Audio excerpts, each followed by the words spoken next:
রাজত্ব সাহাবা একরাম করে গেছে। তাদের জিন্দেগি যদি দেখি, আজ পর্যন্ত কোনো টেকনোলজি আসে নাই যে মেঘকে অধীন করতে পারে। বলতে পারবেন?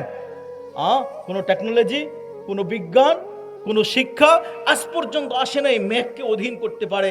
কিন্তু সাহাবা একরাম দেখায় গেছে। দেখো আমাদের আঙ্গুলের ইশারায় শক্তি, দেখো এক আঙ্গুলের ইশারায় মেঘকে বলছে তুই আয়, আমার জমিনে বর্ষিত হবি। কতটুকু?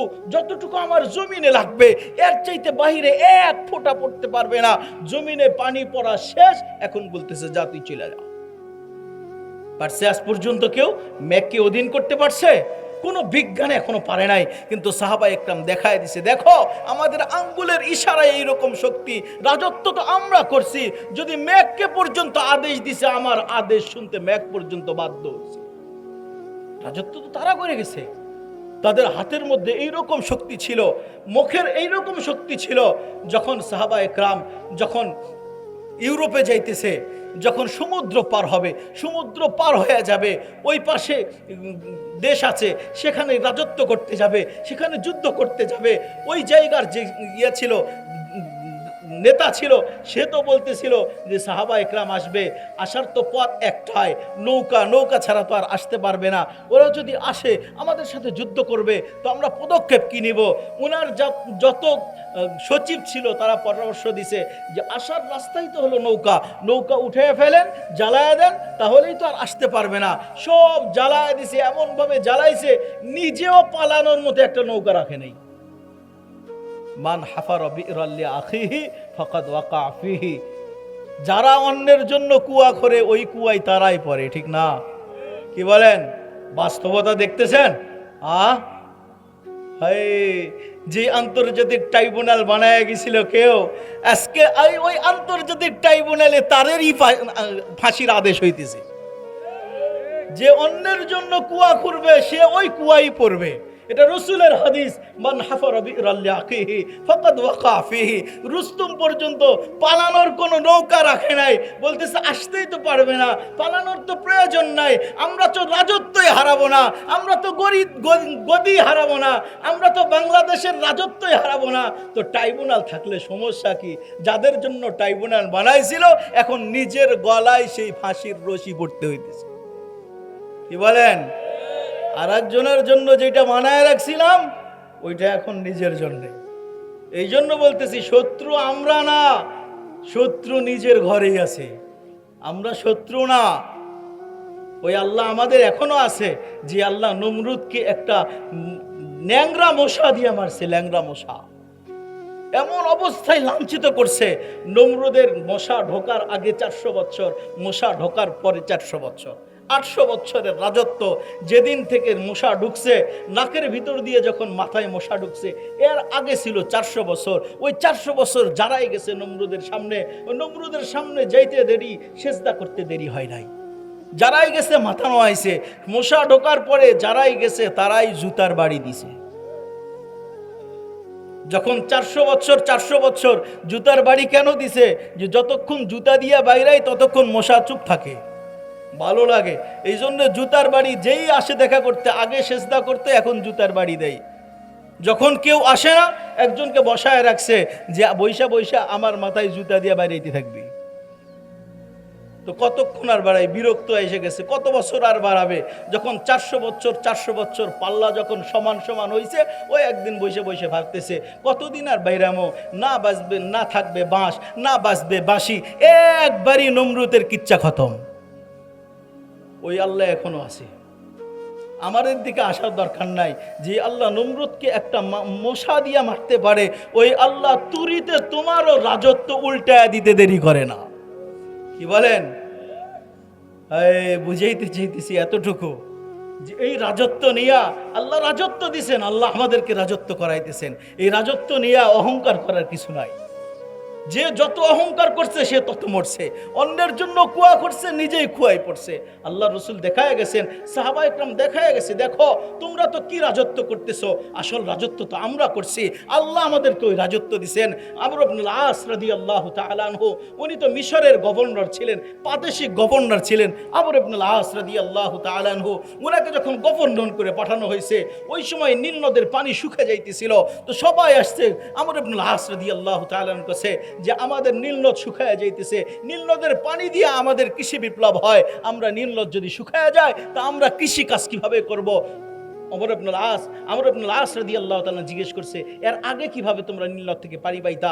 ওই যখন নীল নদ শুকায় যাইতো ওই সময় আমরা যুবতী বলি দিতাম, নীল নদ আমাদেরকে পানি দিত। কিন্তু ইসলাম তো নারী বলি দেওয়ার কোনো বিধান রাখে নাই। তো এখন কি করব? আমর ইবনুল আস ওমর ইবনুল খাত্তাব রাদিয়াল্লাহু তাআলা আনহুর কাছে পাঠায় দিছে, চিঠি লিখছে, সমাধান পাঠায় দেন। কি করব? ওমর রাদিয়াল্লাহু তাআলা একটা চিঠি লিখছে, নীল নদের কাছে চিঠি লিখছে। আজ পর্যন্ত কোনো টেকনোলজি আছে নদীর কাছে চিঠি লেখা যায়? হ্যাঁ, বিজ্ঞান আজ পর্যন্ত এটা আবিষ্কার করতে পারছে যে নদীর কাছে চিঠি লেখা যায়, নদীকে হুকুম দিয়া মানানো যায়। ওমর ইবনুল খাত্তাব রাদিয়াল্লাহু তাআলা আনহু চিঠি লেখা দিছে, ইয়া নাহরে নীল, ও নীল নদ, ইন তাজরি আলা আমরিল্লাহ তাজরি, যদি আল্লাহর হুকুমে প্রবাহিত হও তো প্রবাহিত হও। আমি তোমাকে কোনো নর বলি দিতে পারবো না, কোনো নারীকে বলি দিতে পারবো না। যদি আল্লাহর আদেশে প্রবাহিত হও তো প্রবাহিত হও, যদি আল্লাহর আদেশে প্রবাহিত না হও, তোমার মতো নীল নদের আমার দরকার নাই, দ্বিতীয় আর একটা নীল নদ আমি খনন করে নিব। আমর ইবনুল আস রাদিয়াল্লাহু তাআলা আনহু বলছেন, এই চিঠিটা শুধু নদীর নিচে যেই জায়গায় শুকনা ছিদ্র হয়ে গেছে, মাটি ফেটে গেছে, ওই মাটি ফাটা মাটির মধ্যে দিয়া দ্রুত নীল নদ থেকে পালিয়ে আসবেন। কেন? চিঠিটা মাটির ভিতরে দিতে দেরি হবে, মাটির নিচে দিতে দেরি হবে, পানি আসতে দেরি হবে না। আজ পর্যন্ত কোনো টেকনোলজি আসে নাই, আজ পর্যন্ত কেউ এই টেকনোলজি বানাইতে পারে নাই যে নদীকে বাধ্য করতে পারে। সাহাবা একরাম দেখায় গেছে, দেখো রাজত্ব আমরা করছি, আল্লাহ আমাদেরকে রাজত্ব দিছেন, এক ইশারায় আমরা নদীকেও বাধ্য করছি। আমরা মেরে দোস্ত, যেটা বুঝাইতে চাইতেছিলাম, সাহাবা একরাম নদীর পাশে গেছে, পার হইতে হবে, যুদ্ধ করতে হবে। ওই পারে যে দেখে পানি, সবাই জিজ্ঞেস করছে এই পানি পার হবো কিভাবে, এই সমুদ্র পার হবো কিভাবে, নৌকাও তো নাই, কি দিয়া পার হবো? সেনা প্রদান করতে হাদা ইয়াসুদ্দু না, এই পানি আমাদেরকে বাধা দিবে, তো পার হবো কিভাবে? আলকু খিয়ালাকুম বিসমিল্লাহ, তোমরা তোমাদের ঘোড়া নদীর মধ্যে ঝাঁপ দাও, ঘোড়া সহ নদীর মধ্যে ঝাঁপ দাও, বিসমিল্লাহ বলে ঝাঁপ দাও, আর বলো ইয়া হাইয়্যু ইয়া কাইয়্যুম বিরহমাতিকা নাস্তাগীস, এটা বলে নদীর মধ্যে তোমার ঘোড়া সহ নামায় দাও না। দেখো কি জাদু, দেখো দেখো কি কর্মকাণ্ড হয়ে যায়। যখন সাহাবা একরাম বিসমিল্লাহ বলেন, ঘোড়াগুলো নদীর মধ্যে ঝাঁপ দিছে, আরে নদীর পানি পানির জায়গায়, পানির জায়গায়, সমুদ্রের ঢেউয়ের জায়গায়, স্রোতের জায়গায়, পানির উপর দিয়ে সাহাবা একরাম ঘোড়া দৌড়ে পার হয়ে গেছে। এই মেরে দোস্ত, রাজত্ব তো তারা করে গেছে, তারা 14 বছর পরের উম্মতকে দেখায় গেছে, দেখো যে আল্লাহ আমাদেরকে রাজত্ব দিছে। কি রাজত্ব? আজ পর্যন্ত বনের হিংস্র প্রাণীকে কেউ নিজের আয়ত্তে নিয়ে আসতে পারে নাই, হিংস্র বাঘকে কেউ আয়ত্তে নিয়ে আসতে পারে নাই, যে জঙ্গলে যে কথা বলবে আর হিংস্র প্রাণীরা তার কথা শুনবে, আজ পর্যন্ত পারে নাই। উকবা ইবনে নাফি রাদিয়াল্লাহু তাআলা আনহু যখন গেছেন আফ্রিকার ওই জঙ্গলের মধ্যে, আফ্রিকার জঙ্গলে যাওয়ার পরে সমস্ত জঙ্গলের সমস্ত প্রাণীকে ডাক দিয়া বলতেছেন, ইয়া আইয়ুহাস সিবা, ও হিংস্র প্রাণীরা, নাহনু আসহাবু রাসূলিল্লাহ, আমরা আল্লাহর রাসূলের সাহাবী, এখানে আমাদের থাকা দরকার, এখানে রাত্রি যাপন করব। ইন ওয়াজাদনা সাবাহান কাতালনা, সকাল পর্যন্ত সময় তোমাদেরকে দিলাম, যদি সকালে কাউকে পাই তাদেরকে হত্যা করে দিব, এখন এই জায়গা তোমরা ছেড়ে দাও। ওই সময় থেকে সমস্ত হিংস্র প্রাণী পুরা জঙ্গল খালি করে দিছে। শুধু খালি করছে তা না, এখনো ওই কথার প্রভাব রয়েছে। এখনো যদি ওইখানে জিজ্ঞেস করেন যেই দিন এই কাজ হয়েছে, ওই দিন ওই হিংস্র প্রাণীরা আজও পর্যন্ত জঙ্গলের মধ্যে থাকা অবস্থায় আকাশের দিকে মুখ কইরা কানটা আকাশের দিকে লাগায় রাখে। ওই এলাকার মানুষের ভাষ্য এতটুকু যে প্রাণীগুলো এরকম করে কেন, ওই এই দিনে উকবা ইবনে নাফি রাদিয়াল্লাহু তাআলা আনহু এদেরকে আওয়াজ দিয়েছিলেন।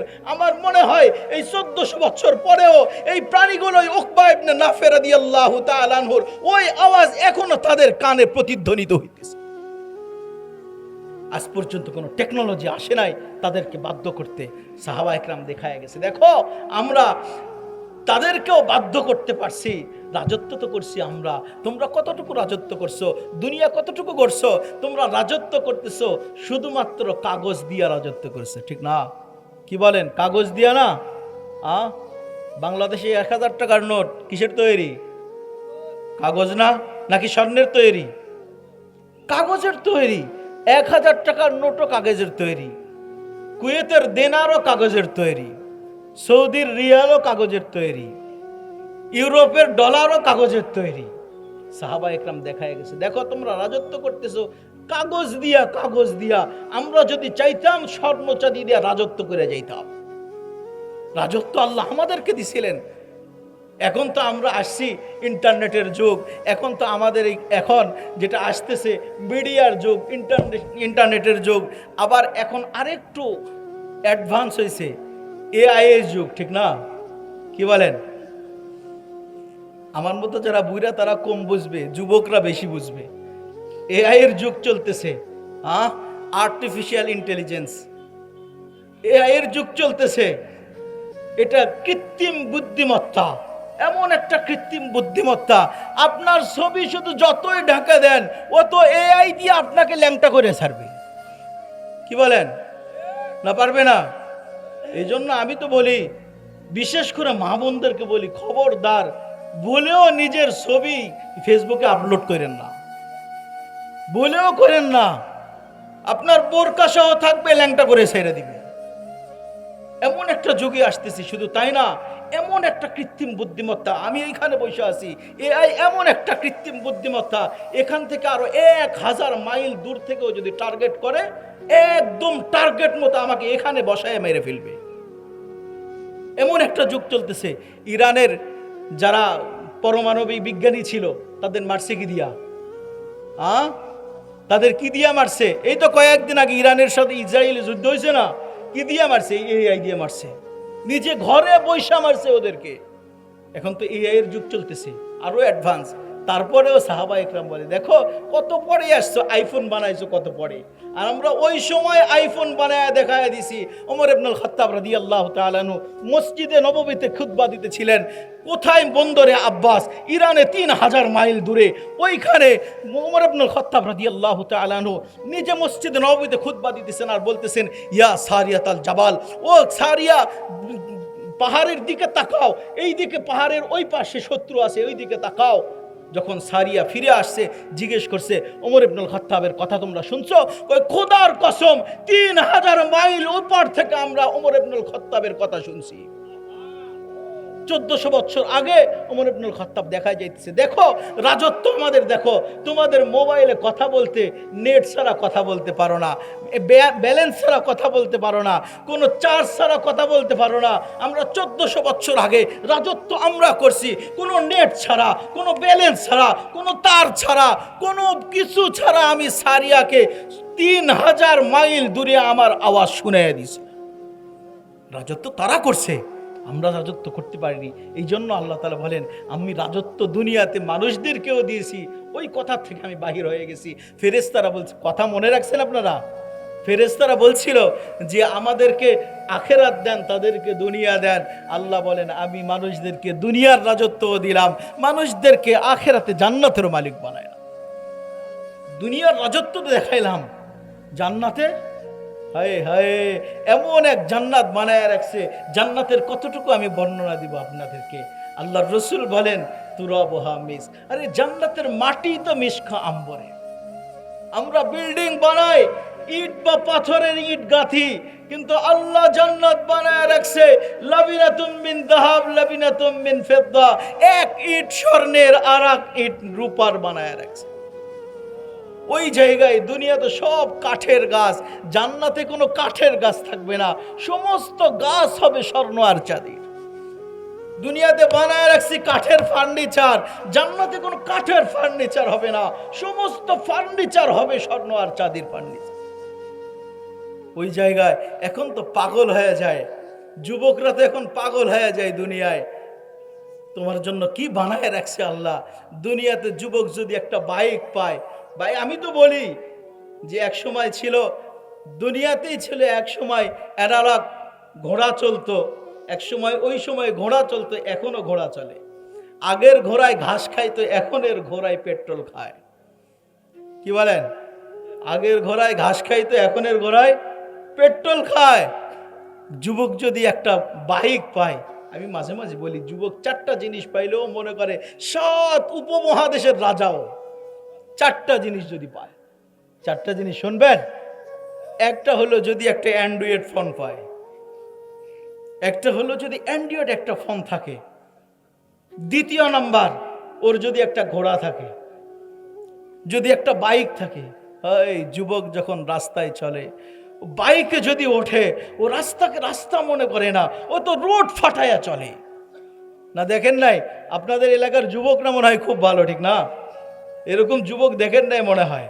হ্যাঁ, ও যদি একা একা চলে একভাবে চলে, বাইকে উঠলে আর এক ভাব, যদি বাইকের পিছনে একটা চার্জার থাকে তো আর এক ভাব। কি বলেন? চার্জার বোঝেন? ও তো অন্যভাবে চলে। সারাদিন বাইকে ঘুরাইতেছে, সারাদিন বাইক দিয়ে ঘুরাইয়া সন্ধ্যার সময় রেস্টুরেন্টে নিছে, রেস্টুরেন্টে যা ইচ্ছা তা খাওয়াইছে। শুধু খাওয়াই নাই, পার্সেলও দিছে। আমার মনে হয় ও যদি পারতো, কলিজা কাইটা ভুনা করে ওরে পার্সেল পাঠিয়ে দিত।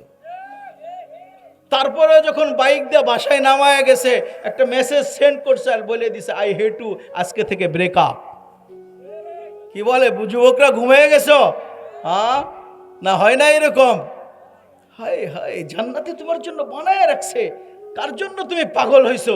একদিন ব্রাশ না করলে যার মুখের সামনে যাওয়া যায় না, দিন গোসল না করলে যার শরীরের গন্ধে সামনে যাওয়া যায় না, তার জন্য পাগল। আল্লাহ তোমার জন্য বানায় রাখছে। দেখো, লাউ বাদাগা সাবাতা আবহুর লাসারা আহলা মিনাল আসাল। ও যুবক, তোমার জন্য আল্লাহ বানায় রাখছে। যদি নিজের মুখের থুতো 7 সমুদ্রে নিক্ষেপ করে, 7 সমুদ্রের পানি মধুতে রূপান্তরিত হবে। শুধু তাই না, লাউ কাশাফা সাকাইহা, যদি পা একবার বাহির করে দেয়, লা তাওয়ানা তানাওয়ারাতিদ দুনিয়া কুল্লা, সমগ্র দুনিয়া আলোয় আলোকিত হবে। যদি একবার চুলের ঝলক দেখা দেয়, লা তাআত্তারাতিদ দুনিয়া কুল্লা, সমগ্র দুনিয়া সুঘ্রাণে মোহিত হবে। ও যুবক, তুমি কার জন্য পাগল হইছে? তোমার জন্য তো আল্লাহ জান্নাতে বানায় রাখছে, তুমি ওই জন্য তুমি দৌড়াও। আমি যুবককে বলতে চাইতেছি, তোমার জন্য আল্লাহ জান্নাত বানায় রাখছে। তুমি দুনিয়ার গানের জন্য পাগল, ঠিক না? হ্যাঁ, দুনিয়ার গান কয় মিনিট হয়? যুবকরা কি বলো, কয় মিনিট? 3 মিনিট, 4 মিনিট, ঠিক না? এর চাইতে বেশি না। তারপরেও এক গান 2 বার 3 বার 4 বার শুনলে আর ভালো লাগে না। কিন্তু আল্লাহ বলেন, ও যুবক, তোমার জন্য আমি বানায় রাখছি জান্নাতের এক গান 70 বছর চলতে থাকবে। এক গান। তোমার কণ্ঠ কণ্ঠ থাকবে না। যারা জান্নাতে যাবে, আল্লাহ 10টা বৈশিষ্ট্য দিয়া জান্নাতে নিবে। 10টা বৈশিষ্ট্য, 10টা ব্যক্তিগত বৈশিষ্ট্য নিয়া। তাহলে আদম আলাইহিস সালামের মতো 60 হাত লম্বা, 120 হাত লম্বা আদম আলাইহিস সালামের মতো দেহ হবে। আলা খুলুকি মুহাম্মদ, মুহাম্মদ সাল্লাল্লাহু আলাইহি সাল্লামের মতো চরিত্র। আলা মিলাদি ঈসা আলাইহিস সালামের বয়স 33 বছরের টকবকে যুবক অবস্থায় আল্লাহ দিবে। আলা সাউতি দাউদ আলাইহিস সালামের কণ্ঠ দিয়া আল্লাহ তোমাকে জান্নাতে দিবে। দাউদ আলাইহিস সালামের কণ্ঠ জানো? দাউদ আলাইহিস সালাম, হাদিসে আসছে, দাউদ আলাইহিস সালামকে আল্লাহ এত সুন্দর কণ্ঠ দিয়েছেন, যখন জবুর কিতাব তেলাওয়াত করতে থাকেন, তামায়ালাতিল জিবাল, ওনার কণ্ঠের তালে তালে, সুরের তালে তালে পাহাড় পর্বতগুলো শুধু নাচতে থাকতো। ও মেরে দোস্ত যুবক, তোমার কণ্ঠ আল্লাহ এমন কণ্ঠ দিবে, ওই দাউদি কণ্ঠ দিবে, এমন কণ্ঠ পৃথিবীর শুরু থেকে শেষ পর্যন্ত যত সিঙ্গার আসবে, যত গায়ক আসবে, সবার কণ্ঠ যদি এক পাল্লায় রাখা হয়, কিয়ামতে জান্নাতে তোমার যেই কণ্ঠ দিবে, ওই জান্নাতি কণ্ঠ এই পুরা দুনিয়ার কণ্ঠের পাল্লার চাইতে ভারী হবে। ওটা তো আল্লাহ তোমার জন্য রেখা দিছে। যুবক, তুমি কার পেছনে দৌড়াইতেছো? আজকে দুনিয়ার জন্য পাগল হয়ে গেছো। আল্লাহ বুঝাইতে চাইতেছে, ও যুবক, তোমার জন্য যেমন দুনিয়ার রাজত্ব দিলাম, আমি মানুষের জন্য আখিরাতেও জান্নাতের রাজত্ব রেখা দিছি। আপনারা বিরক্ত হইতেছেন? বিরক্ত হইলে রেখা দিই। আর যদি বলেন না আরো সামনে যাওয়া যায়, আরো কিছু সামনে যাওয়া যাইতে পারে। যেটা বলতেছিলাম, আমাদের অভিযোগ ছিল ফেরেশতাদের পক্ষ থেকে। আল্লাহ মানুষ বানাইছেন, দুনিয়া দিয়া দেন। আল্লাহ বলেন দুনিয়াও দিলাম, আখিরাতও দিলাম। ওই জায়গা থেকে আল্লাহ তাআলা আমাদের পক্ষে ছিলেন। আল্লাহ আমাদের পক্ষে ছিলেন। যদি আমাদের পক্ষে না থাকতেন, তাহলে যেমন ফেরেশতারা আমাদের বিপক্ষে, জমিন পর্যন্ত আমাদের বিপক্ষে। আল্লাহ প্রতিদিন আল্লাহর কাছে অভিযোগ জানায়, ইলা মাতা আসবির, এই আল্লাহ আমি কতদিন আর ধৈর্য ধারণ করব? কেন, কি করতে চায়? আন আবতালি ইবনা আদম ফি বাতনি, আমি বনি আদমকে আমার পেটে নিয়ে ছাড়তে চাই। কেন তুমি পেটে নিবা? ইয়ামশি আলা জহরি মারহা, আমার পিঠে বনি আদম সিনা টান কইরা দম্ভ ভরে চলতেছে। বনি আদম তো অহংকার করে চলতেছে। ওয়ায়াসি লাইলাম ওয়া নাহারা, দিন রাত গুনাহ দিয়ে আমার পিঠ ভরায়া দিতেছে। কই কি করতে চাও? কই বেশি কিছু না, আতাজালজালু জহরি, শুধুমাত্র আমি আমার পিঠটা নাড়ায় দিব, আমার পিঠ নাড়াবো, পুরো বনি আদমকে আমার পেটে নিয়ে ছাড়বো। পারে না? কি বলেন? মাঝে মাঝে ধাক্কা দেয় না? মাঝে মাঝে তো ধাক্কা দেয়। ও যুবক, তুমি একটু চিন্তা করো না। তুমি রাত্রে বসে বসে গুনাহ করো। ও যুবক, তুমি দিনে বসে বসে গুনাহ করো। কম্বলের নিচে মোবাইলে গুনাহ করো। ও যুবক, তুমি গার্লফ্রেন্ড নিয়ে বসে বসে গুনাহ করো। ও যুবক, একবার চিন্তা করো না, আমি যেখানে গার্লফ্রেন্ড নিয়ে গুনাহ করতেছি, না জানি এই জমিন আমাকে জমিনের মধ্যে ঢুকাইয়া দেয়। তুমি একটু চিন্তা করো না, একা একা ঘরে বসে বসে বুল ফিল্ম দেখতেছো। তুমি একটু চিন্তা করো, না জানি ওই সময় জমিন তোমাকে নিজের পেটে নিয়ে নেয়। যারা ঘুষখোর, তারা ঘুষের নেওয়ার সময় একটু চিন্তা করে না যে এখন যদি জমিন আমাকে নিয়ে নেয়, এই গুনাহ আমি করতেছি। যারা সুদখোর, তারা এতটুকু চিন্তা করে না যদি আমি সুদ খাইতেছি, এই সময় যদি জমিন আমাকে পেটে নিয়ে নেয়। যারা দুর্নীতিবাজ, এতটুকু যদি চিন্তা করতো, আমি বাংলাদেশের টাকা, আমি টাকাকে টাকা মনে করতেছি না, বাংলাদেশের জনগণের সম্পদ সম্পদ মনে করতেছি না, নিজের সম্পদ মনে করে বিদেশে পাচার করে দিতেছি। ওই সময় একটু চিন্তা আসে না যে আমি গুনাহ করতেছি? এই সময় সব সময় তো জমিন আমার বিপক্ষে, যদি জমিন আমাকে পেটে ঢুকায় নেয়, এতটুকু কল্পনা আসে না? জমিন সব সময় আমাদের বিরুদ্ধে। জমিন পর্যন্ত বলতে থাকে, একটু অনুমতি দেন না, পুরা জমিন বনি আদমকে আমার পেটে নিয়ে ছাড়বো। আল্লাহ বলেন, ও জমিন, তুমি কি তাদেরকে সৃষ্টি করছো? তাদেরকে রিজিক দাও, তাদেরকে খাবার দাও। আমি তো রিজিক দিই, আমি বানাইছি, আমি খাবার দিতেছি, আমি শ্বাস প্রশ্বাস দিতেছি। বিদায় তুমি সৃষ্টি করো নাই। বান্দার ব্যাপারে তুমি কথা বলো না। বান্দার ব্যাপার আর আমার ব্যাপার, আমি বুঝবো, বান্দা বুঝবে। বান্দা যত গুনাহ করুক, আমার কাছে যদি একবার হাত উঠে বলে, মালিক আমি গুনাহ করছি, ভুল করছি, আমারে মাফ করে দাও, আল্লাহ ওই সময় ওই বান্দার গুনাহ মাফ করে দিবে। ওই মেরে দোস্ত, আল্লাহ আমাদের পক্ষে, আমাদের পক্ষে। জমিন আমাদের বিপক্ষে, ফেরেশতা আমাদের বিপক্ষে, অভিযোগের তীর আমাদের দিকে, আল্লাহ ওই সময় আমাদের পক্ষে। আমি শুধু একটু টাচ দিলাম, আমাদের শুরু সৃষ্টি লগ্ন থেকে আমাদের বিপক্ষে সবাই, আল্লাহ আমাদের পক্ষে। আমাদের করণীয় কি? দ্বিতীয় কথা, আমাদের করণীয় কি? দেখবেন যেই মাদ্রাসায় কোনো শিক্ষক যদি সমস্ত মানুষের অভিযোগে অভিযুক্ত হয়, সবাই তার ব্যাপারে অভিযোগ করে, সে যদি শুধু মাদ্রাসার বড় হুজুরের মন রক্ষা করতে পারে, তার চাকরি টিকে যাবে। যেই অফিসে অন্য কলিগরা সবাই তার বিরুদ্ধে অভিযোগ দেয়, কিন্তু ওই অফিসের বস যে সে তাকে ভালোবাসে, তার চাকরি টিকে যাবে, কোনো সমস্যা হবে না। ঠিক তদ্রূপ এই মানুষের বিপক্ষে সবাই, সবাই মানুষের বিপক্ষে, কিন্তু মালিক আমাদের পক্ষে। আল্লাহ আমাদের পক্ষে, আল্লাহ আমাদের পক্ষে ভালোবাসেন। ওই সময় যেমন বড় হুজুরের মন রক্ষা করা আমার দরকার, অফিসের বসের মন রক্ষা করা আমার দরকার, তাকে খুশি রাখা দরকার, ঠিক তদ্রূপ সবাই আমার বিপক্ষে, আল্লাহ আমাকে ভালোবাসেন, আল্লাহ আমার পক্ষে। এই জন্য আমাকেও আল্লাহকে ভালোবাসা দরকার। কি বলেন? যদি আল্লাহর মন জয় করতে পারি, আল্লাহকে যদি আমার পক্ষে নিয়ে আসতে পারি, তাহলে পুরা দুনিয়া আমার বিপক্ষে গেলে সমস্যা নাই। কি বলেন? একটা হাদিস শুনে চলেন, যদি আল্লাহ আমার পক্ষে থাকে, আগুনে ঝাঁপ দিতে কোনো দ্বিধাবোধ করবে না। দুনিয়ার সবাই যদি বিপক্ষে যায়, কোনো পরোয়া নাই। ফিরআউনের ঘরের বাদী মাস্তা, সে আল্লাহর উপরে ঈমান আনছে, মাস্তা ঈমান আনার পরে একদিন ফেরাউনের কাজের মেয়ের মাথার চুল আশ্রয় দিতেছিল, চিরুনিটা নিচে পড়ে গেছে, উঠাইতেছে আর বলতেছে বিসমি রব্বিল আলামিন, আল্লাহর নাম নিয়ে উঠাইছে। ফেরাউনের মেয়ে দেখতো যে আমার ঘরের বাদী কার নাম নিতেছে, জিজ্ঞেস করছে আইয়ে রব্বিন সাম্মাইতি, কোন রবের নাম নিলি? তখন মাস্তা দেখছে ধরা তো পড়ে গেছি, এখন তো আর ঈমান লুকায়া লাভ নাই, তো বইলা দিছে। এখন ফেরাউনের মেয়ে বলতেছে আলাইসা আবুনা রব্বুনাল আলা, আমাদের বাপ কি বড় খুদা না? তুমি কোন রবের নাম নিলা? তো মাস্তা বলতেছে তোমার বাপ কিসের বড় খুদা? তোমার বাপ তো 2 নাম্বার, তোমার বাপ তো আসল খোদাও না, বড় খোদা তো দূরের কথা, তোমার বাপ তো 2 নাম্বার। তখন মাস্তাকে বলতেছে মাস্তা কোন রবের নাম নিলি? কই রব্বি, ওই রব তো আমার রব, ও রব্বু কি তোরও রব, ও রব্বু আবু কি ওটা তো তোমার বাপেরও রব। ফেরাউনের মেয়ে দূরে গেছে বাপের কাছে, যে দেখে বাপের মিটিংয়ের মধ্যে পুরা বাজারের মধ্যে হাটের মধ্যে হাড়ি ভাঙ্গা দিছে। বাবাকে যায় বলতেছে বাবা আলাস্তা রব্বুনাল আলা, তুমি কি আমাদের বড় খোদা না? ফেরাউন বলতেছে হ্যাঁ আমি তো বড় খোদা, কিন্তু আমাদের ঘরের বাদী মাস্তা তো অন্য রবের খবর দিল। কোন রবের খবর দিল? যেই রবের খবর দিছে সে নাকি তোমার রব, আমারও রব, মাস্তার রব, কুল কায়নাতের রব। আল্লাহ ফেরাউন বলতেছে মাস্তাকে ডাকো, মাস্তাকে আমার কাছে নিয়ে আসো। মাস্তাকে নিয়ে আসছে, জিজ্ঞেস করছে মাস্তা আইয়ি রব্বিল আখবারতি, কোন রবের খবর দিছ?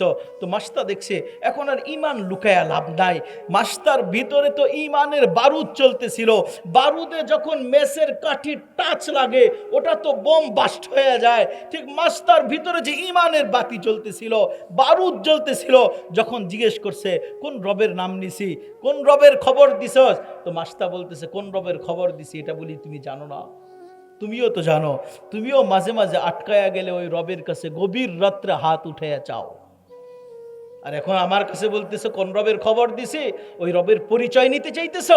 হ্যাঁ পরিচয় দাও দেখি কোন রবের খবর দিছো। তো মাস্তা পরিচয় দিছে, হুয়াল্লাহ হুয়ার রহমান আর রহিমুল মালিকুল কুদ্দুসুস সালামুল মুমিনুল মুহাইমিনুল আজিজুল জব্বারুল মুতাকাব্বিরুল খালিকুল বারিউল মুসাব্বিরুল গফফারুল কাহ্হারুল ওয়াহাবুর রাজ্জাকুল ফাত্তাহুল আলিমুল কাবিদুল বাসিতুল খাফিদুর রাফিউল মুইজ্জুল মুজিল্লুস সামিউল বাসির আল হাকামুল আদলুল লতীফুল খাবির আল হাফিজুল মুকিতুল হাসিবুল জলিল الكريم الرقيب المجيب الواسع الحكيم الودود المجيد الباعث الشهيد الحق الوقيل القوي المتين المحصي المودي المحيي المميت الحي القيوم الوحيد الماجد الواحد الأحد الصمد القادر المقتدر المقدم المؤخر الأول والآخر والظاهر والباطن الوالي المتعالي البر التواب المنعم المنتقم العفو الرؤوف مالك الملك ذو الجلال والإكرام المقسط الجامع الغني المغني المانع الضار النافع النور الهادي البديع الباقي الوارث الرشيد الصبور জাল্লে জালাল হুয়া রব্বি, এই হলো আমার রব। ও রব্বু কি তোমার রব,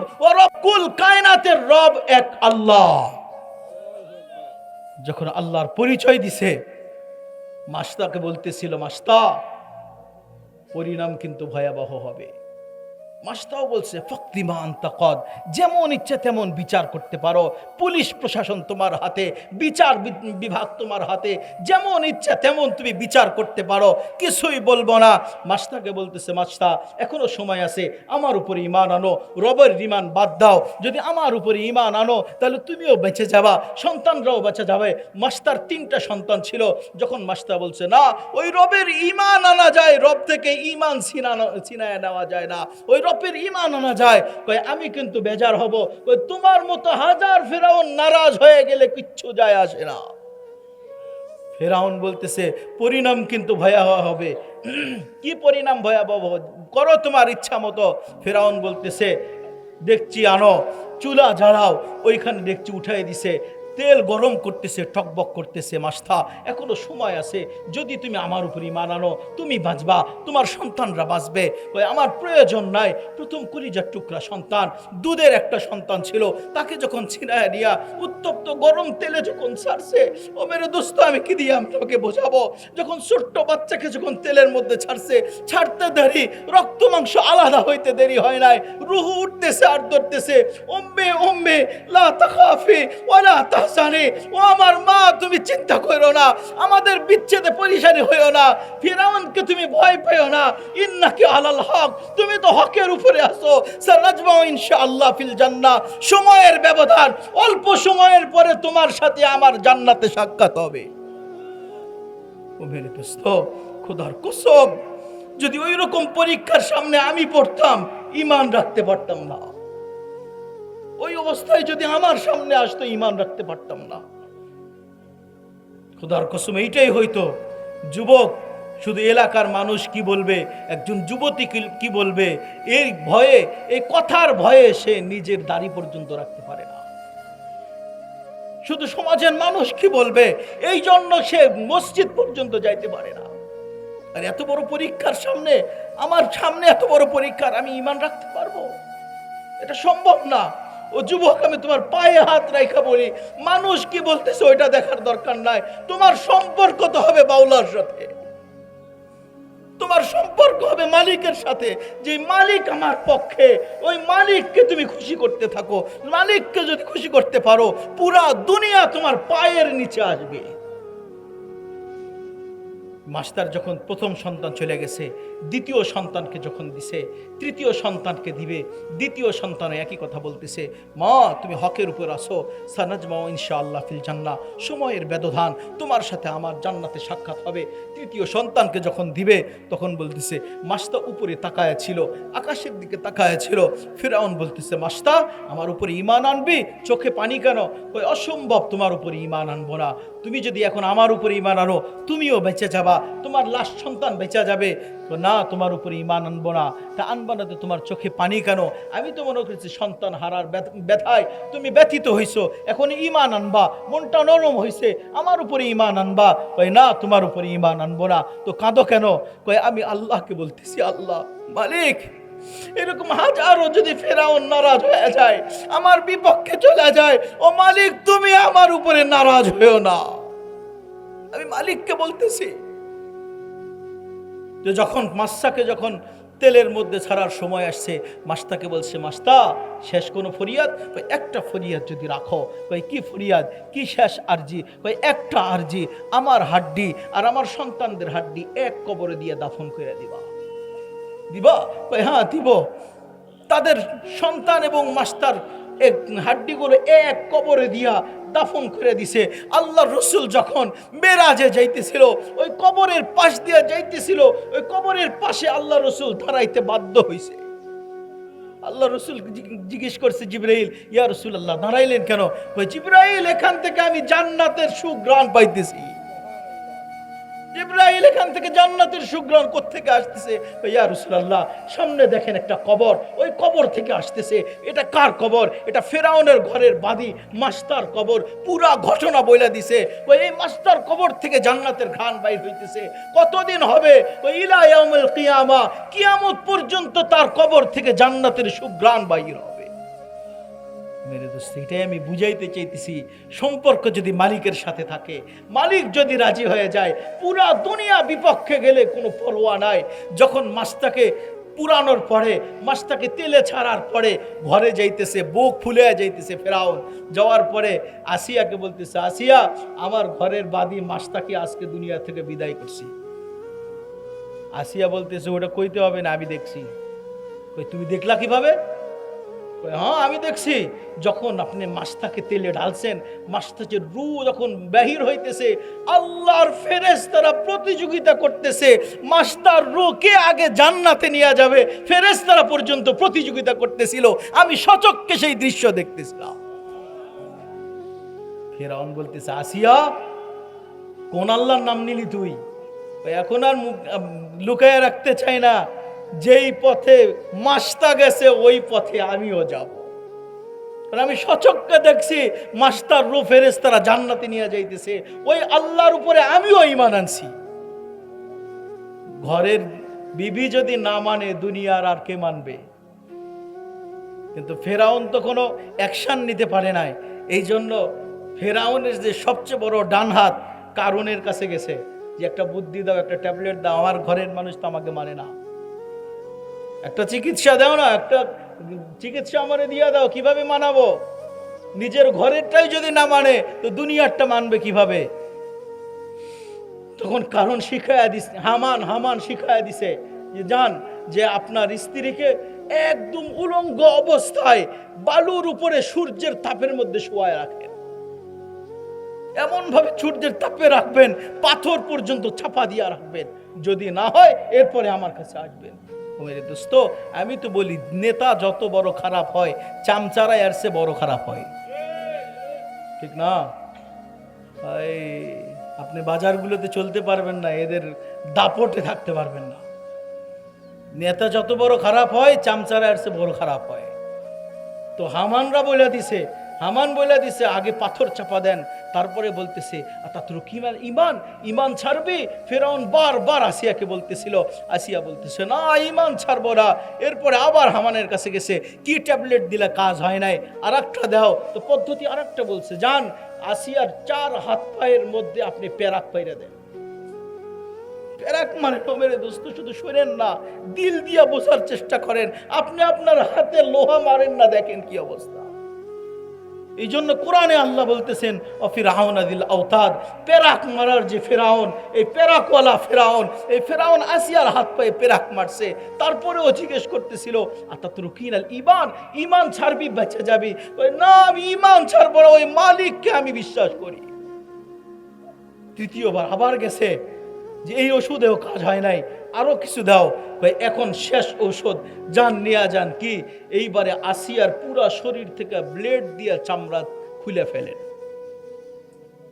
চাকু দিয়া না, ব্লেড দিয়া, ব্লেড দিয়া।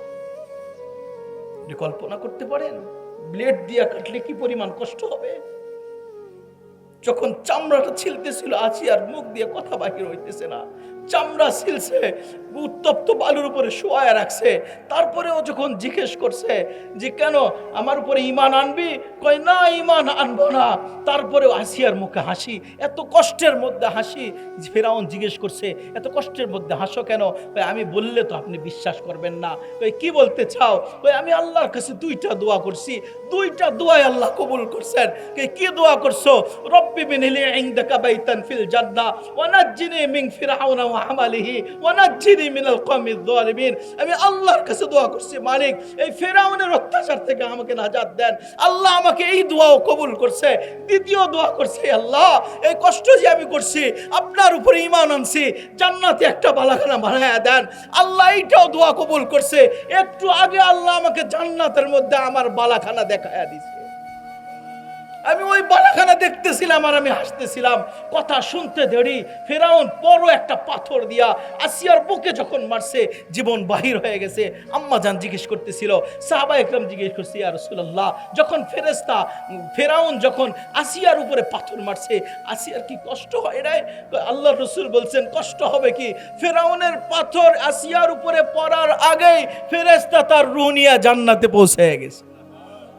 হায় মেরে দোস্ত, যদি আল্লাহ পক্ষে থাকে, দুনিয়ার সবাই বিপক্ষে গেলেও কোনো পরোয়া নাই। বিরক্ত হইতেছেন আপনারা? আর কিছু দূর যাওয়া যাবে? লম্বা কথা হইতেছে, বিরক্ত হইলে বলবেন, ছেড়ে দিয়ে চলে যাব। আমি তো আপনাকে সুর শুনাইতে পারবো না, আগেই বলছি। শেষ পর্যন্ত বসেন, মাথা ঝাঁকাইয়া দেব ইনশাআল্লাহ। অনেকেই উঠে চলে গেছে না, হ্যাঁ, ওরা যে ঘরের মধ্যে চিন্তা করতেছে, আই কোত্থেকে বাহির হয়ে আসলাম, যদি আর কিছুক্ষণ থাকতাম। ঘরের মধ্যে যে চিন্তা করতেছে, আফসোস করতেছে, যদি আর কিছুক্ষণ থাকতাম। বহু জায়গায় এরকম হয়েছে, আপনাদের এই গাইবান্ধায় এক জায়গায় হয়েছে। প্রথম খুতবা যখন শুরু করছি, সুর নাই, কিচ্ছু নাই, ওইটা চলে গেছে। পরের দিন এসে খবর দিতেছে, এই এত মজার জিনিস ছাইরা দিছি, থাকলেই তো ভালো হইতো। পরে বুঝে আসছে, ওই সময় বুঝে আসে নাই। আপনাদের এখান থেকে অনেকে চলে গেছে উঠা। এই জন্য আমি বলতেছিলাম যে পরে আফসোস করবে যে বসাই ভালো ছিল। এখানে যতক্ষণ বৈশা থাকবেন, ততক্ষণ আল্লাহর ফেরেশতারা আপনার উপরে রহমত নাজিল করবে। যখন ফিরা যাবেন, আল্লাহ সার্টিফিকেট দিয়ে বাড়ি ফিরে দিবে, কত গফারতুল লাকুম, তোদের পিছনের সব গুনাহ আমি মাফ কইরা দিছি। ক্ষতি আছে কি বলেন? ক্ষতি তো নাই। বেশি দূরে নিব না, আবার বেশি দূরে নিলে ফজরের নামাজ হবে না। অনেক জায়গায় এমন আছে, ময়মনসিংহে গেলে খুব বিরক্ত লাগে। ওনারা মাহফিল করে তো রাত 2টা 3টা পর্যন্ত মাহফিল করে, ফজরের নামাজ পড়ে কখন? এই জন্য বেশি রাত করার দরকার নাই, হেদায়েতের জন্য 2-4টা কথাই যথেষ্ট। তো চলেন, যেটা বলতেছিলাম, যদি আল্লাহ পক্ষে থাকে আর কিছুর দরকার নাই। সবাই তো অভিযোগ আমাদের দিকে, অভিযোগের তীর আমাদের দিকে, আমাদেরকে দোষে দোষিত করছে, অভিযোগে অভিযুক্ত করছে। আল্লাহ আমার পক্ষে আছে, আল্লাহ আমার পক্ষে আছে। আল্লাহ যে আমার পক্ষে আছে, আল্লাহকে রাজি করার দায়িত্ব আমার। এই জন্য বলছি যে আমার দায়িত্ব কি? আমার দায়িত্ব আল্লাহকে রাজি করা, আমার দায়িত্ব আল্লাহকে রাজি করা, আল্লাহর সাথে পরিচয় পরিচিতি হওয়া, আল্লাহর সাথে সম্পর্ক করা, যাতে করে আল্লাহ আমার উপর রাজি হয়ে যায়, আল্লাহ আমাকে চিনে, আমি আল্লাহকে চিনি। আল্লাহর সাথে পরিচয় হওয়া দরকার। ও মেরে দোস্ত, আজকে তো পরিচয়ের জন্য, আল্লাহর সাথে পরিচয়ের জন্য কেউ প্রতিযোগিতা করে না। আজকে দুনিয়ায় পরিচয় পরিচিতির জন্য মানুষ প্রতিযোগিতা করে। কি বলেন? যেই পন্থাই হোক আমাকে ভাইরাল হইতে হবে, ঠিক না? সেটা ভালো কাজ দিয়া হোক অথবা অশ্লীল কোনো কাজ দিয়া হোক, ঠিক না? আমাকে ভাইরাল হইতে হবে। এমনকি ছোট্ট ছোট্ট বাচ্চা পর্যন্ত টিকটকার হইছে, না হয় নাই?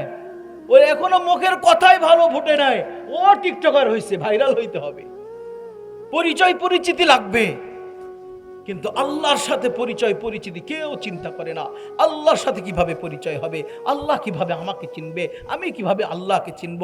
ও মেরে দোস্ত, সাহাবায়ে কেরাম তো আল্লাহর সাথে পরিচয়ের জন্য প্রতিযোগিতা করছে।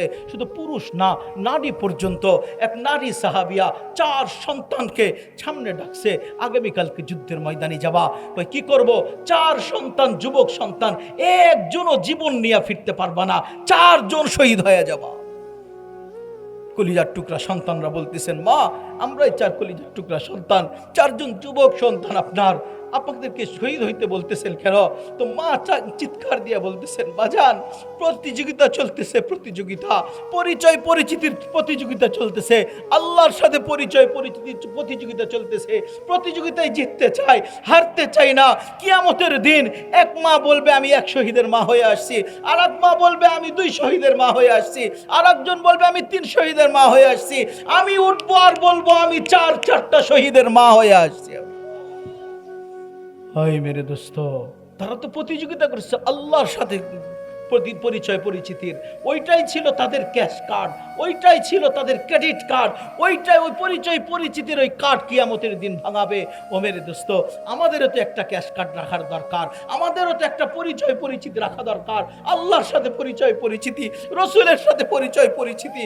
হাই আবু বকর রাদিয়াল্লাহু তাআলা আনহুকে ওমর রাদিয়াল্লাহু তাআলা আনহু বলতেছে, আবু বকর তুমি যদি এক রাতের ইবাদত আমাকে দিয়া দাও, আমার সমস্ত জিন্দেগির ইবাদত তোমাকে দিয়া দিব। ওমরকে চিনেন? হ্যাঁ, শুধু নামই জানি। ওমর ইবনুল খাত্তাব এমন ব্যক্তিত্ব ছিলেন, ইন্নাল্লাহ ওয়াদা আস-সিদকা আলা লিসানি ওমর, আল্লাহ সততা ওমরের জবানে রেখা দিয়েছেন। ইন্না ওমর ইয়ানতিকু বিহা, ওমর নিজের জবানে কথা বলতেন না, ওমর রাদিয়াল্লাহু তাআলা আল্লাহর সততার জবানে কথা বলতেন। ইন্না শাইতান ইয়াখাফু ওমর, শয়তান পর্যন্ত ওমর রাদিয়াল্লাহু তাআলাকে ভয় করতেন। এমন ভয় করত যে পথে ওমর রাদিয়াল্লাহু তাআলা হাঁটতেন ওই পথ দিয়ে শয়তান পর্যন্ত হাঁটতো না। সেই ওমর, আল্লাহ রসুল বলছেন আমার পরে যদি কোন নবী হইতো তাহলে ওমর নবী হইতো। ওই ওমর বলতেছে যদি এক রাতের ইবাদত তুমি আমাকে দাও, আমার জীবনের সমস্ত ইবাদত তোমাকে দিব। আবু বকর বলতেছেন, ওমর কোন ইবাদত চাইতেছো?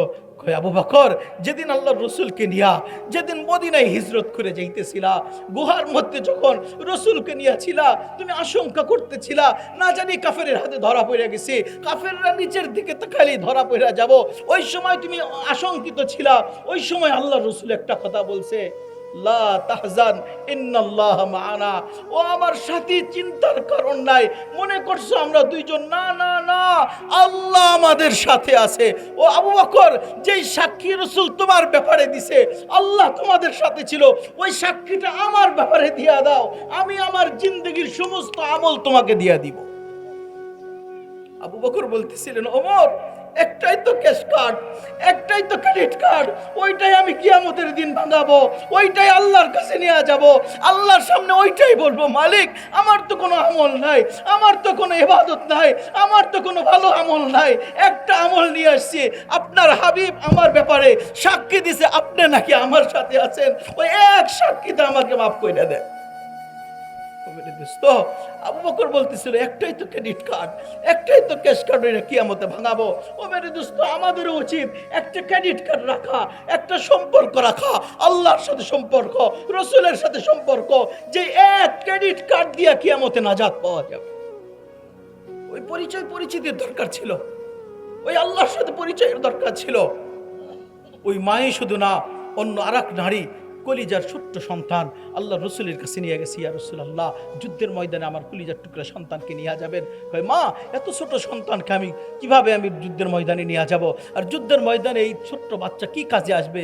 মা বলতেছেন, ইয়া রাসূলুল্লাহ, আমিও জানি এই ছোট্ট বাচ্চা কোনো কাজে আসবে না, কিন্তু আমার কোনো স্বামী নাই যে আপনার সাথে যুদ্ধে পাঠাবো, আমার কোনো বড় সন্তান নাই আপনার সাথে যুদ্ধে পাঠাবো। ইয়া রাসূলুল্লাহ, আমার সন্তানকে নিয়ে যান, আমি জানি আমার সন্তান তরবারি ধরতে পারবে না। ইয়া রাসূলুল্লাহ, যখন শত্রুর পক্ষ থেকে তীর তরবারির আঘাত আসতে থাকবে, তখন আমার কলিজার টুকরা সন্তানকে ঢাল হিসেবে ব্যবহার করবেন। যদি শত্রুর পক্ষ থেকে তীর তরবারির আঘাত লাগে, আমার কলিজার টুকরা সন্তান যদি শহীদ হয়ে যায়, ও ইয়া রাসূলুল্লাহ, পরিচয় পরিচিতির প্রতিযোগিতা চলতেছে, প্রতিযোগিতা, জিততে চাই, হারতে চাই না। কিয়ামতের দিন উঠবো আর বলবো আমিও এক শহীদের মা হয়ে আসছি। মেরে দোস্ত, আমরা আজকে কেউ প্রতিযোগিতা করি না যে এখানে 4টা সন্তান হাফেজে কোরআন হইল, আমিও যদি প্রতিযোগিতা করতাম, আমার সন্তানটাও কিয়ামতের দিন যদি হাফেজে কোরআন হয়ে উঠতো, আমিও 1-2 জন হাফেজের মা বাপ হিসাবে উঠতে পারতাম। আমরা এই প্রতিযোগিতা করতে পারি না? কি বলেন? আমার কথা যদি বুঝে থাকেন, এতটুকু নিজে যদি না পারি, সন্তান নাই, নাতি নাতনিদেরকে হাফেজে কোরআন বানানোর চেষ্টা করব। যদি সেইটাও না হয়, প্রতিবেশীর দরিদ্র কোন সন্তান আছে যারা মাদ্রাসায় পড়ে, তাদেরকে হেফজ করার জন্য, আলেম বানানোর জন্য আপনি সহযোগিতা করেন, ইনশাআল্লাহ ওই সন্তানের ওসিলায় আপনি নাজাত পেয়ে যাবেন। মাদ্রাসার দরকার আছে না নাই? কি বলেন? পরিচয় পরিচিতি আল্লাহর সাথে করা দরকার। সবাই আমার বিরুদ্ধে, কথা আমি ওইখান থেকে বাহির করছি, সবাই আমার বিরুদ্ধে, আল্লাহ আমার পক্ষে, ওই আল্লাহর সাথে পরিচয় পরিচিতির দরকার। আল্লাহ যেন আমাকে চিনে, আমি যেন আল্লাহকে চিনি। কিয়ামতের দিন যেন দেখলে বোঝে, হ্যাঁ আব্দুর রহমান দিয়ে আমার সাথে পরিচয় পরিচিতির ক্যাশ কার্ড নিয়ে আসছিস, যা ওই এক পরিচয় পরিচিতি দিয়ে তোকে মাফ করে দিলাম। আল্লাহ মাফ করার জন্য ওসিলা খোঁজেন, ওসিলা মাফ করার জন্য ওসিলা খোঁজেন। একটা হাদিস পেশ করব, একটা হাদিস শুনে দিন, বিরক্ত না হইলে বলবো, আর যদি বিরক্ত হন এখান থেকেই শেষ আজকে। চলেন একটা হাদিস শুনে দিই, আল্লাহ আমাদেরকে মাফ করার জন্য কি পরিমাণ আল্লাহ তাআলা আমাদের পক্ষে আছেন, আমাদের ওসিলা খুঁজতেছেন। যখন কোনো মানুষ গুনাহ করতে করতে করতে এমন এক অবস্থায় চলে যায় যে নিজের সামনে শুধুমাত্র জাহান্নাম ছাড়া আর কিছুই দেখে না, এখন নিজে যে ভাবতেছে, হয় যা কিছু আমি গুনাহ করছি, জাহান্নাম ছাড়া তো কিছুই দেখি নাই, মাথায় হাত রাখা কইরা বসে গেছে, হায় কি করলাম আমি। আল্লাহ আওয়াজ দেয়, ফালাম্মা তায়াক্কানতা বিল বাওয়ার ওয়া যানানতা আন্নাকা মিন আহলিন নার। ও বান্দা, তুমি যখন নিজে মাথায় হাত দিয়ে বসে গেছো, আই কি করলাম, সারা জীবন গুনাহ করলাম, এই গুনাহ আমার মাফ হবে, আমি তো জাহান্নামের পথযাত্রী। ওই সময় আল্লাহ তাআলা পিছন থেকে এসে দয়ার হাত শরীরে বুলাইয়া দেয়, পিঠের উপরে আল্লাহ তাআলা দয়ার হাত বুলাইয়া দেয় আর বলতে থাকে, ফাওফাইতু ইলাইকা রিদওয়ানি মানাহতু ইলাইকা গুফরানি। ও বান্দা, আমার মাগফিরাতের চাদর তো সামনে দিয়া দিলাম, আমার রিদানের চাদর দিয়া তোকে আমি লেফটায়া দিলাম। কুলতু লাকা লা তাহজান, আমি তোর পিঠে হাত বুলাইয়া বলতে থাকি, চিন্তার কারণ নাই, গফারতু লাকা যুনুবা ওয়াল আওসার, তোর সমস্ত গুনাহ আমি মাফ কইরা দিলাম। ফালি আজলিকা সাম্মাইতু নাফসি আল আজিজ আল গফফার। ও বান্দা, তোর মতো গুনাহগারের জন্যই তো আমার নাম গফফার করে রাখছি, গফর করে রাখছি, আমার গফফার নামের ওসিলায় তোকে মাফ কইরা দিলাম। ওই মেরে দোস্ত, এখনো সময় আছে ওই আল্লাহর সাথে সম্পর্ক। ও যুবক, ওই আল্লাহর সাথে সম্পর্ক করার জন্য রসুলকে পাঠাইছেন, শেষ নবীর উম্মত বানাইছেন আমাদেরকে। ওই রসুলকে আমরা চিনলাম না, ওই রসুলকে আমি চিনি নাই। আল্লাহ রসুল আসছে আল্লাহর সাথে পরিচয় করায় দেওয়ার জন্য। সবাই আমার বিরুদ্ধে, আল্লাহর সাথে পরিচয় কিভাবে আল্লাহর কাছে আমি যাইতে পারি না, আল্লাহর সাথে সম্পর্ক করার জন্য রসুল পাঠাইছে। কিন্তু বড় আফসোসের কথা, বড় আফসোসের কথা, ওই রসুলকে আমি চিনলাম না। ওই রসুল কিয়ামতের দিন যখন যাবে, আল্লাহ রসুলকে আল্লাহ বলছেন, আল্লাহ রসুলকে আল্লাহ নিজে ওয়াদা করছেন, এই উম্মতের জন্য আল্লাহ রসুল সব সময় চোখের পানি ঝরাইছেন। আল্লাহ রসুল একদিন পড়তেছিলেন, রব্বি ইন্নাহুন্না আদলালনা কাসীরাম মিনান নাস ফামান তাবিআনি ফাইন্নাহু মিন্নি ওয়া মান আসানি ফাইন্নাকা গফুরুর রহিম। ইব্রাহিম আলাইহিস সালাম উম্মতের জন্য দোয়া করছেন। অন্য আয়াতের মধ্যে ঈসা আলাইহিস সালামের দোয়া, ইন তুআযিবহুম ফাইন্নাহুম ইবাদুক ওয়া ইন তাগফির লাহুম ফাইন্নাকা আনতাল আজিজুল হাকীম। ও মালিক, আমার উম্মতকে যদি মাফ করে দাও, আপনি তো পরাক্রমশালী, যদি শাস্তি দাও দিতে পারো। ঈসা আলাইহিস সালাম উম্মতের জন্য দোয়া করছেন। ওই সময় আল্লাহর রাসূল হাত উঠে বলতেছে, আল্লাহুম্মা উম্মতি, আল্লাহুম্মা উম্মতি। আয় আল্লাহ, আমার উম্মতের কি অবস্থা হবে মালিক। আল্লাহ তাআলা জিবরাইলকে পাঠিয়ে দিয়েছে, জিবরাইল তাড়াতাড়ি আমার হাবিবের কাছে যাও, আর যে আমার পক্ষ থেকে শুনে যাও। আল্লাহ নিজে বলতেছেন, ইয়াউমা লা ইখজিল্লাহুন নাবিয়্যা ওয়াল্লাযীনা আমানু মা। ইয়া রাসূলুল্লাহ, আল্লাহ নিজে আমাকে খবর দিয়ে পাঠিয়ে দিয়েছে, কিয়ামতের দিন আপনার উম্মতের ব্যাপারে আপনাকে লজ্জিত করবে না, আপনাকে লজ্জিত করবে না। আল্লাহর রাসূল কিয়ামতের জন্য আশঙ্কায় থাকতেন, হিসাব কিতাবের জন্য আতঙ্কিত থাকতেন, ভয় ভীতি করতেন, সব সময় ভয়ে থাকতেন। অথচ আল্লাহর রাসূল অন্য যত দোয়া করছেন, এই দোয়া বারবার করতেন। নামাজের পরে অনেক দোয়া আছে, তার মধ্যে এই দোয়াও ছিল, বারবার বলতেছিলেন, আল্লাহুম্মা হাসিবনি হিসাবান ইয়াসীরা। ও মালিক, বিচারের খুব ভয় করে মালিক। ও মালিক, আমার খুব ভয় করে কি বিচার আমার সামনে আসে। অথচ আল্লাহর রাসূলকে আল্লাহ নিজে হাদিসে কুদসিতে বলেছেন, লা উকাসসিমান্নাল কিয়ামাতা নিসফাইন, আমি অবশ্যই কিয়ামতকে দুই ভাগে ভাগ করব। আনতা তাকুলু উম্মতি উম্মতি, আপনি চিৎকার দিবেন উম্মত উম্মত বইলা, আনা আকুলু রহমাতি রহমাতি, আমি বলবো এক 99 ভাগ রহমত গচ্ছিত রাখছি আপনার উম্মতের জন্য। আল্লাহর রাসূল মাকামে মাহমুদে সিজদায় পড়ে যাবে, ওই জায়গায় আল্লাহ বলবেন, ইরফা রাসাক, আমার হাবিব আপনি মাথা উঠান, সাল তোতা, আপনি চাইতে থাকেন আমি দিতে থাকবো, সাফে তো সাফা, আপনি সুপারিশ করবেন আমি মঞ্জুর করতে থাকবো, আপনাকে আমি ওয়াদা করছি লজ্জিত করব না। ওই সময় আল্লাহ বলবেন, আমার হাবিব আপনি যাকে ইচ্ছা তার ব্যাপারে সুপারিশ করেন, তার ব্যাপারেই সুপারিশ কবুল করব, আপনি যাকে ইচ্ছা তাকে নিয়ে জান্নাতে চলে যাবে। হয় মেরে দোস্ত, ওই রসুলকে চিনলাম না, যে রসুল এত কিয়ামতের দিন তার মাকাম কত দূরে থাকবে। আল্লাহ রসুল বলেন, কিয়ামতের দিন আমার লেওয়াউল হামদি বিয়াদি, আমার হাতে প্রশংসার পতাকা থাকবে। কিয়ামতের দিন মাকামে মাহমুদ আমাকে দেওয়া হবে। কিয়ামতের দিন আমাকে আল্লাহ তাআলা আমাকে রাজত্ব দিবেন, রাজা বানাবেন। আল্লাহ নিজেই বলছেন, আনা মালিক ইয়াউমিদ্দিন ওয়া আনতা সাহিবু ইয়াউমিদ্দিন, আমি কিয়ামতের দিনের মালিক আর আপনি তো কিয়ামতের দিনের বাদশা। আল্লাহর রসুল বাদশা হবেন কিয়ামতের দিন। এত এত প্রশংসার পরেও আল্লাহর রসুল বলে, মালিক আমাকে বিচারের সম্মুখীন করবেন, আমার বড় ভয় করে মালিক, আমি আমার হিসাব কিভাবে দিব। ও মেরে দোস্ত, যে রাসূল এইভাবে বলতে পারেন, আমি আর আপনি কোথায়? আমি কোথায় আছি, আপনি কোথায় আছেন? একবারও কি এই কথা চিন্তা আসে না? আল্লাহ বলছেন, আপনাকে লজ্জিত করব না, আপনার উম্মতের আমলনামা আপনাকে না দেখানো পর্যন্ত একটা উম্মতকে জাহান্নামে দিব না, একটা উম্মতের ফয়সালা করব না।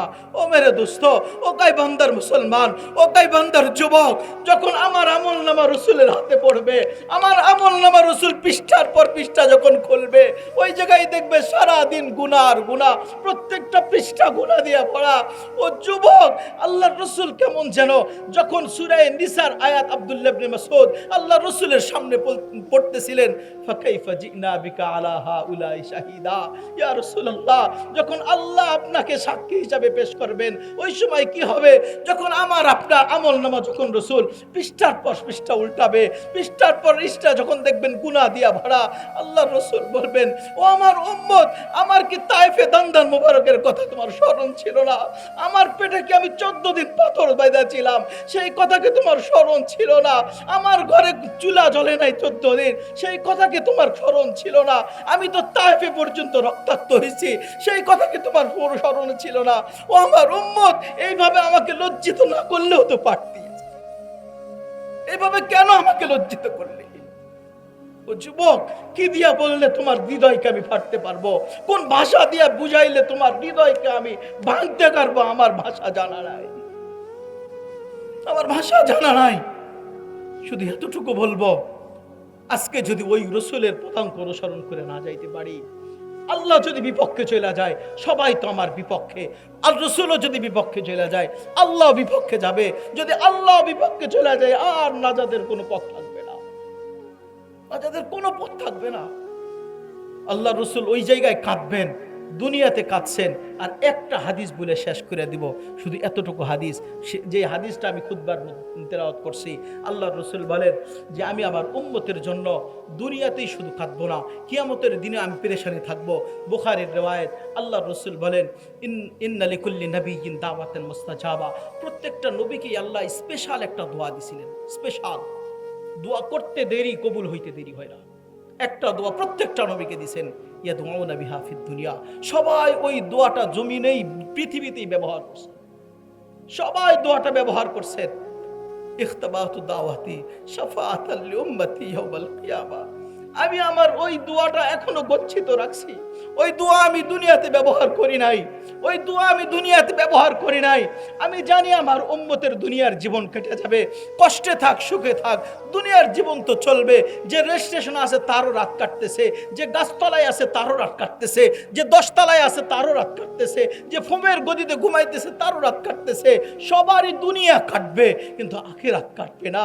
এই জন্য আমি আমার ওই দোয়া কিয়ামতের দিনের জন্য আমি উঠে রাখছি, আমি গোপন রাখছি, ওইটা ব্যবহার করি নাই। যখন কিয়ামতের দিন দেখব আমার উম্মত ফুলসিরাতে ফেসে গেছে, আমার উম্মত মাহশরের ময়দানে ফেসে গেছে, আমার উম্মত মিজানের পাল্লায় ফেসে গেছে, ওই সময় আমি ওই দোয়া ব্যবহার করে আমার উম্মতের নাজাতের ফয়সালা করায় নিব।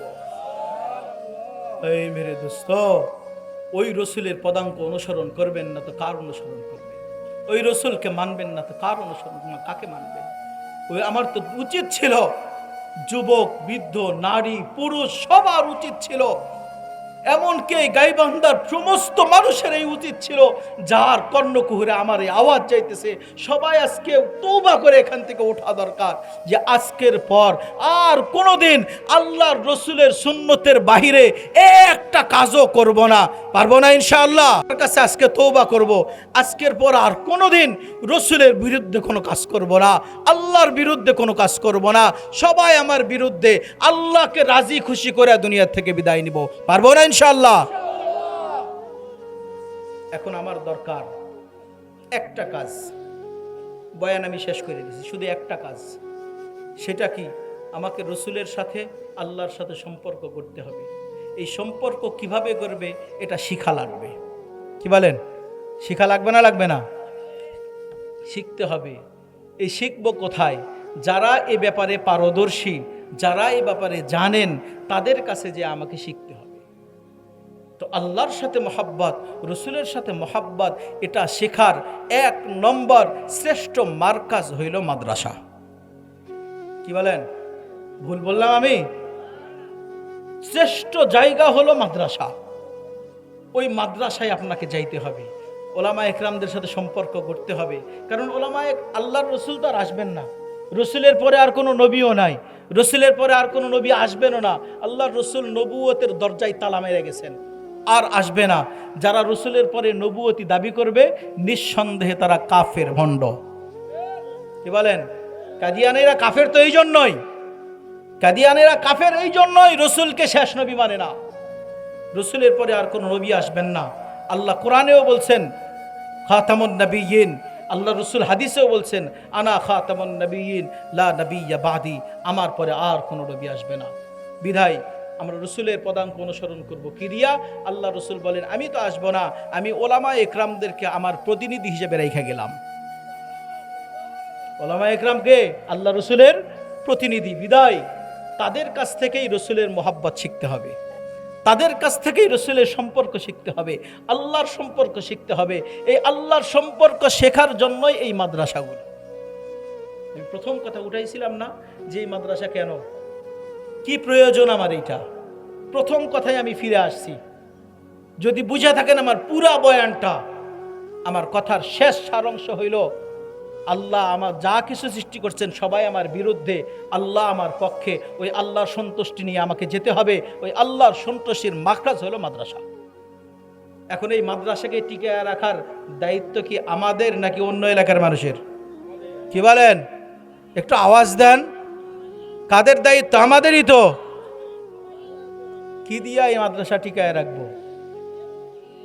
একটা কথা বলবো, শুধু একটা কথা, এতটুকু মনে রাখেন, কিছুই না দিতে পারলে কমপক্ষে একটা সন্তান দেন। ওইখানে একটা সন্তানকে আলেম বানান, হাফেজ বানান, সন্তান দেন একটা। যদি প্রয়োজন থাকে, মালি প্রয়োজন, যদি টাকার প্রয়োজন হয়, সম্পদের, সেইটাও আপনি কিছু কিছু দিয়ে সহযোগিতা করেন। সব দিতে হবে এমন না, কিছু দেন। একটা না, আর যাইতে চাইতেছি না, একটা হাদিস শুনাইতে চাইছিলাম, আর যাইতে চাইতেছি না। অন্য কোনো সময় যদি সময় হয় ইনশাল্লাহ বয়ান হবে আর একদিন। এখন 12টা বাজতেছে মনে হয়, 12টা পার হয়ে গেছে, আর যাইতে চাইতেছি না, অন্যদিন শোনাবো। শুধু এতটুকু বলতে চাই, যুবক ভাইদের দেখি এখনো চাহিদা আছে না? আলহামদুলিল্লাহ, আমি দোয়া করে যে আজকে এই এলাকার সমস্ত যুবককে আল্লাহ কবুল করে নি। আল্লাহ তাআলা এক একটা যুবককে এই এলাকার ঝান্ডাবাহী, পতাকাবাহী এক একটা যুবককে বানায় দিই।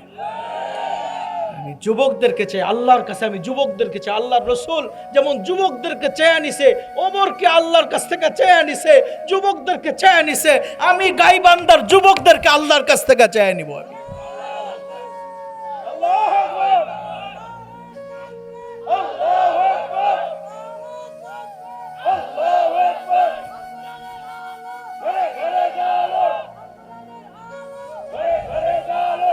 মেরে দোস্ত, একটা কথা বলি, বেশি রাত করার দরকার নেই, আরেকদিন শোনাবো ইনশাল্লাহ, আরেকদিন শোনাবো ইনশাল্লাহ, প্রাণ ভরে শোনাবো। আমাকে একটু আগে উঠাইয়া দিবেন, একটু আগে উঠাইয়া দিবেন, লম্বা কথা যেন শোনানো যায়। বেশি রাত করলে ফজর হবে না, এই জন্য আমি আজকে না যাই, অন্যদিন শোনাবো ইনশাল্লাহ। আমি এখানে বলতেছি শোনাবো ইনশাল্লাহ।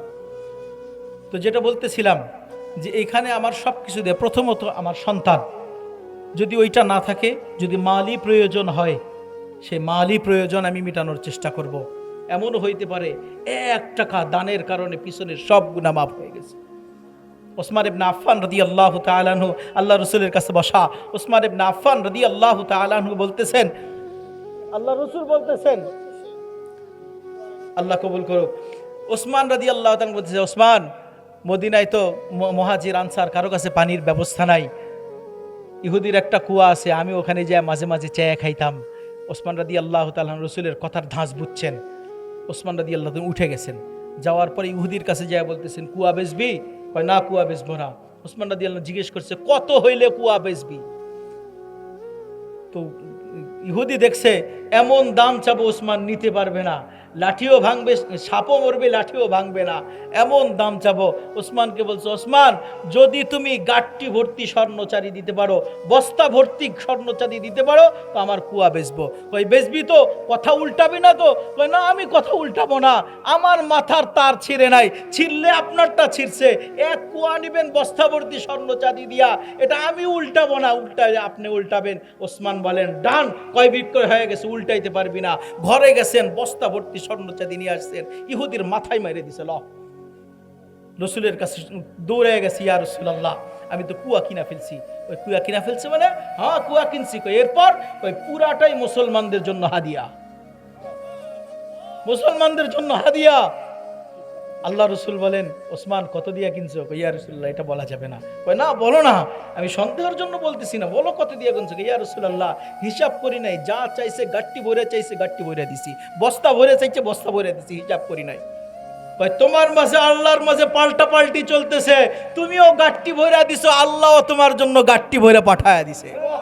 ওই কি পাঠায় দিছে? কই জিবরাইল দাঁড়ানো, শোনো, জিবরাইল আসছে।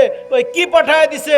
জিবরাইল সময় দিতেছে, ইয়া ওসমান, ইয়া ওসমান, তোমার এই আমল এমন আল্লাহর কাছে এমন পছন্দনীয় হয়েছে, আল্লাহ বানায় বইলা পাঠায় লাগছে, ইমান মা শেতা ইয়া ওসমান, ও ওসমান যেমন খুশি তেমন তুমি জিন্দেগি কাটাইতে পারো, যেমন খুশি তেমন আমল করতে পারো। গদ গফারাল্লাহু লাকা মা তাকাদ্দামা মিন যামবিকা মা তাআখার, ও ওসমান আল্লাহ তোমার আগের পিছের সব গুনাহ মাফ করে দিয়েছে। আল্লাহ আমার জন্য পারে না? ওই আল্লাহ আছে না এখনো? আমিও যদি আল্লাহর রাস্তায় ব্যয় করি তাহলে আমারটাও তো মাফ হইতে পারে, ঠিক না? এই জন্য এই মাদ্রাসার যত মালি সমস্যা আছে আপনি খুঁজা খুঁজা যে সেই সমস্যা সমাধান করে আসবে, পারবো না ইনশাআল্লাহ?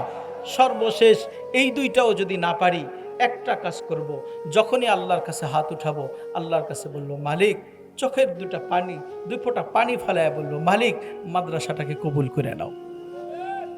পারবেন না এতটুকু দোয়া করতে যে আল্লাহ মাদ্রাসাকে কবুল করে নেন? আল্লাহ যদি মাদ্রাসা কবুল করে নেয়, আল্লাহর রহমতের দুয়ার যদি খোলা যায়, ওই মাদ্রাসার আর কিচ্ছু প্রয়োজন হবে না। এই জন্য এতটুকু তো করতে পারবো ইনশাল্লাহ। এই তিনটাই আমরা ব্যবহার করার চেষ্টা করব। এই তিনটা ব্যবহার করে আল্লাহ তাআলা আমাদেরকে দুনিয়া আখিরাতে সফলতা অর্জন করার তৌফিক দান করেন। সকলে বলুন আমিন। ওয়া আখিরু দাওয়ানা